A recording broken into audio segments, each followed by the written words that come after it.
2007, a Clark school study found that malicious hackers were attacking computers and networks at a rate of about one attack every 39 seconds. Fast forward to today. There are over 4,000 cyber attacks that take place daily in the US alone. Doing the math, this works out about one successful attack every 19 seconds.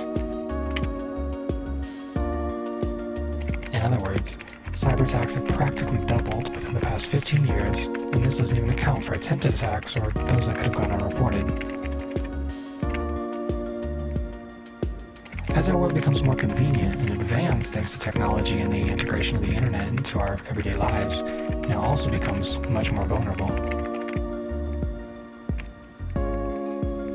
So how does this and how will this affect you and me? To learn more about cyber attacks, the ever-evolving state of cybersecurity, and how attacks like these take place, I wanted to hear from someone who works with it every day.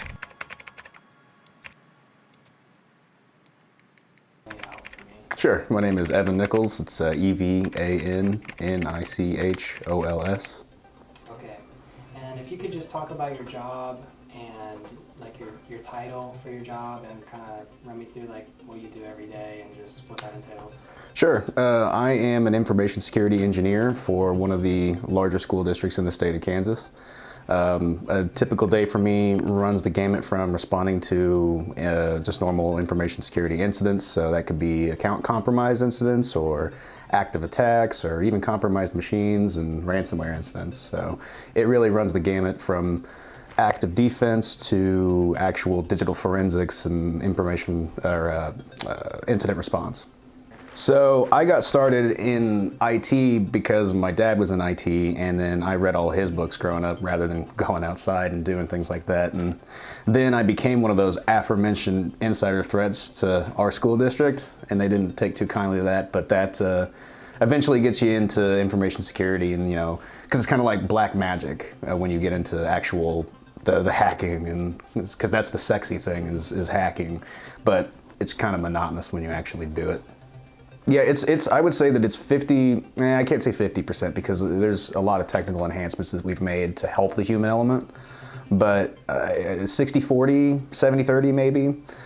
But it's predominantly technology, but a good majority of it, I'd say the most effective part of it, of stopping any attack nowadays in the modern threat landscape, is educating your people about what normal is. Our superintendent is not emailing you and asking you for Amazon gift cards.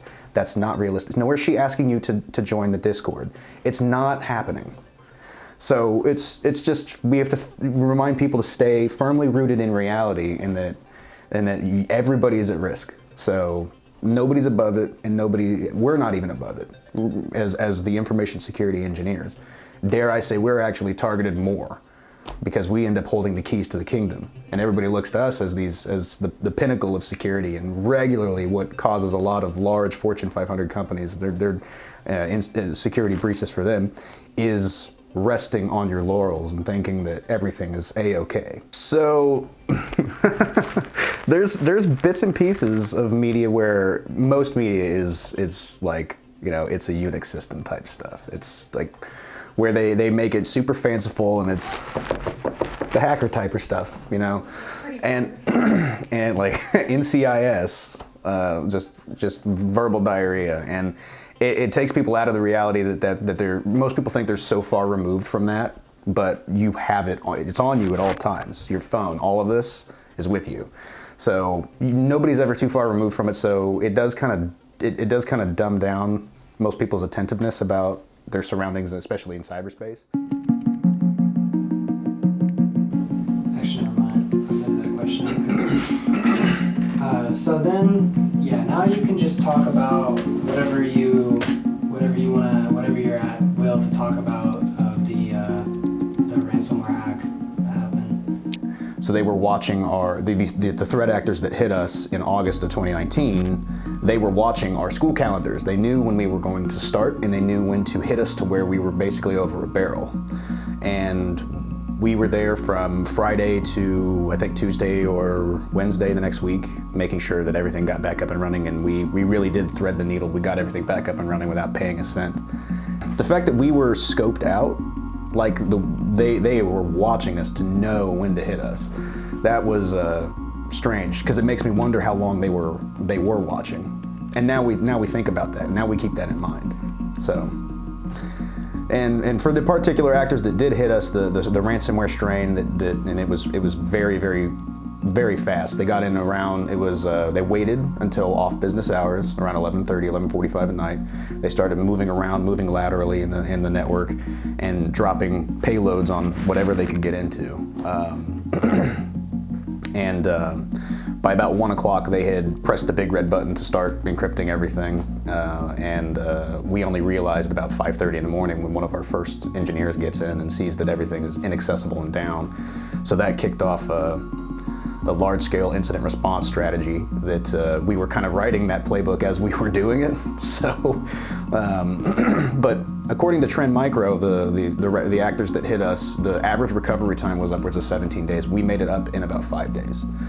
And we didn't engage the FBI because they kind of tend to slow things down sometimes. And we didn't engage any actual professional incident response teams. It was me and 5 other people, and we managed to do that in really great time. And we're better for it. So sometimes the only way to move forward is to have a critical incident like that, because I think we were in a rut. The school district was in a rut in terms of security. So it's a blessing. That's what we saw that as a blessing. So.